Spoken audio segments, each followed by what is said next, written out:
In a press statement released on Thursday, Minister of Parliamentary Affairs and Governance Gail Teixeira rejected allegations of U.S. involvement in the country's 2020 elections. Teixeira addressed an undated article titled Natekya Mati I Pass for C, U.S. Involvement in the 2020 Guyana'S election, authored by lawyer Amber Stewart and published in the online Chicago Journal of International Law. The article purportedly aimed to divert attention from events surrounding Guyana'S election between December 2018 and August 2020, accusing the United States of interference. Teixeira characterized the claims as disingenuous and lacking merit, emphasizing the extensive international, regional, and national scrutiny the elections received. Teixeira underscored the critical role of democracy in Guyana's history, acknowledging past U.S. contributions, but refuting any involvement in the 2020 elections.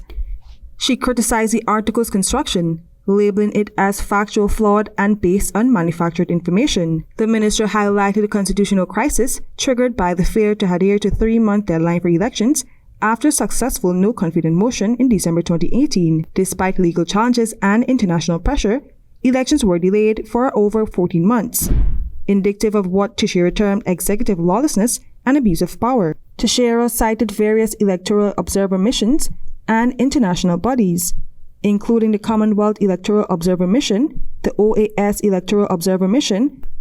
Moreover, the minister referenced former Jamaican Prime Minister Bruce Golding's testimony to the OAS Permanent Council, describing the election process as transparently manipulated. Teixeira condemned efforts to subvert the electoral outcome and condemned the resilience of Guyana's democracy.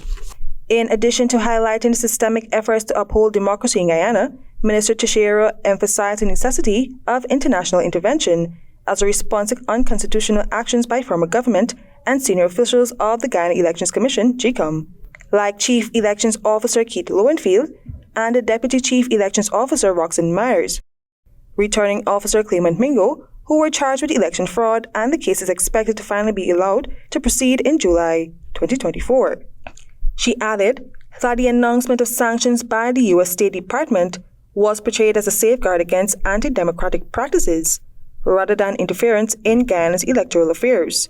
Minister Teixeira concluded by asserting their actions pose a direct threat to the fundamental right of Guyanese citizens to choose their representatives freely and fairly. I am Kerese Gonsalves reporting for the HGP 90 News.